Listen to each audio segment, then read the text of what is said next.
Hi there, long time no see. So I'm speaking to you now from my dormitory, and I'm here today to talk about learning Chinese.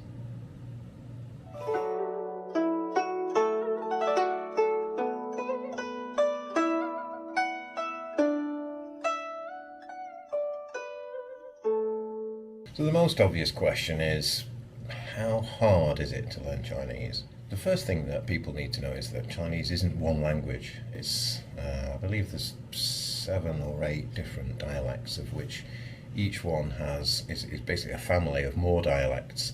The most common ones that people in England know are Mandarin and Cantonese, but there are several other ones. Basically, when it comes to it, there are about 200 different ones. So when you look on the internet, generally language for English speakers, I should say, this is only for English speakers. There's like a grading system which shows which languages are easiest and which are hardest. And generally they're graded into five categories. So category 1 being the easiest, so they're the languages closest to English. So all these languages are considered the easiest languages for English speakers to speak. And then you go up to sort of level 5, the most considered one of the most difficult obviously is Mandarin, and then if we have a look at this scale, it shows roughly how many hours you need to learn a language. So I believe that the grade 1 languages are somewhere around the 600 hours mark, and then group 5, which includes Arabic, Mandarin, Japanese and Korean, is significantly more. So you can see on the screen there, so you're looking at between 2,200 and 2,700 learning hours to get to this, a reasonable level. Which in total that comes to 345 hours that I've done of classwork. However, of course, I've spent a lot of time in England before I came here, self-studying. However, my hours self-learning weren't very productive. So I often say if someone came up to me and said, now, oh, help me learn Chinese, I could probably save them at least 2/3 of the time that I've been learning. But I think someone could easily be at my level in 1 year, no problem. So let's move on. There are 2 kinds of writing, which most people have heard. There's the simplified version and the traditional characters. But anyway, let's have a look at what's different. What are the differences with learning Chinese and English? So most of us have learned sort of German or French or something it's called, so we're used to using verb conjugations. Remember this? We are to learn lots and lots of endings, and certainly if you did Latin, so many endings. And this is one thing about Chinese. Chinese doesn't have verb conjugations at all. Verb is a verb. It'll be 1 character or 2 characters, and it never changes. It's the characters around it that change the meaning. Which brings me on to the fact that Chinese doesn't have tenses. So Chinese doesn't have future tense, past tense and present tense, which is something that obviously learning things like Spanish, French, German, English, Latin is a huge part of. It's a major part of learning the language, and why it's so difficult for people who are Chinese speakers to learn English. It also doesn't have like a direct word for yes or no. It doesn't work that way. The language doesn't work that way. The easiest way to explain it is if I said to someone, "Do you like football?" in English, you would say yes or no. Whereas in Chinese, you use the verb, and you either copy the verb to say yes, or you negate the verb to say no. So it's in the English, it'd be like, "Do you like football?" "Don't like." So we were talking earlier about difficulty. In short, the answer is yes. It's difficult. The main thing, which I think it'd be the first thing everyone would say, is the writing system. Once you start learning, you'll start seeing the meaning in these Chinese characters, or hanzi as they're called. The main differences, though, are actually, I would say, is Chinese is a tonal language.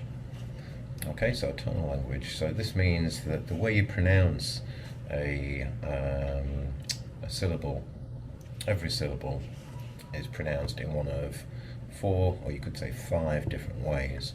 So I'll show you on the screen now. And the first thing you'll learn is this. When you first start learning Chinese, is ma, ma, ma, ma, ma. And you can see here that the way you pronounce the word changes the meaning. The next part is we talked about the system, the writing systems is simplified or traditional. Which should you learn? Entirely up to you. So I don't actually know which is the best to do. I personally, I just think just learn them both simultaneously. If you're learning them anyway, it's hard enough, and it's not that much harder to just learn both. The next thing is how do you write using a computer? This was one of the first things I thought. Was how do you write? So you can actually just draw the character, and that's another thing about the language, is the writing system is in a stroke order. So all the strokes have an order, a correct order to write them in. And you might think, well, what's the point? But it's important, because if you can't do the stroke order correctly, you'll never be able to read handwriting. But handwriting's not that important. Most people I know who learn aren't particularly interested in learning handwriting. And coming to keyboards then, so there are two main writing systems. So here in Taiwan they use a system called Juyin. In mainland China, and most people, I think most learners of Chinese tend to use pinyin, or you can literally, like I say, on the phone you can actually handwrite the strokes. I'll show you that on the screen. Also, each character is one syllable. That's the important thing. Each character is one syllable. And there are actually only 412 syllables in the language. However, each one is inflected in a different way, and they change depending on the tones change depending on sometimes what characters are around them. That's where it starts getting difficult.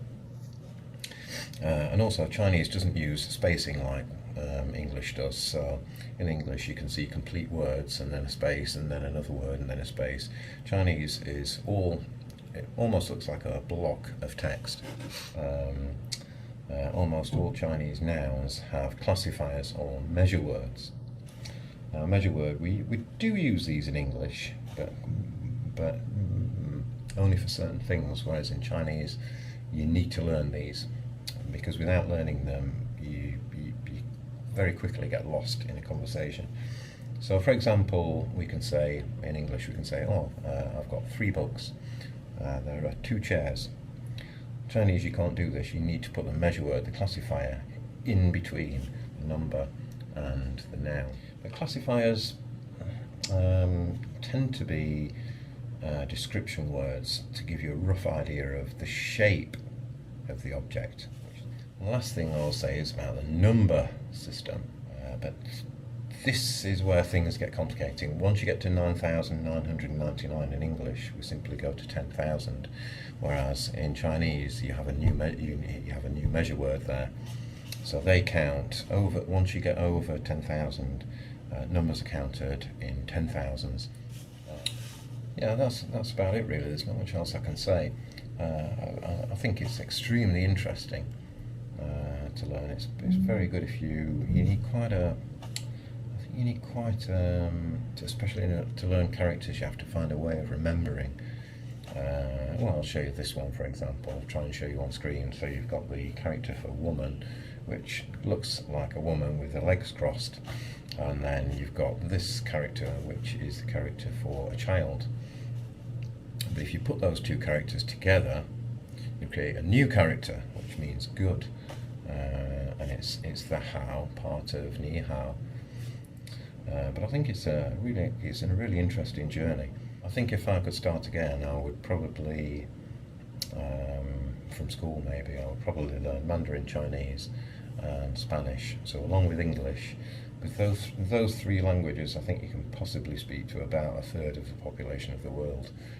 Anyway, it's even though I've got the air conditioning on, it's extremely hot, and I'm going to call it a night. Take care.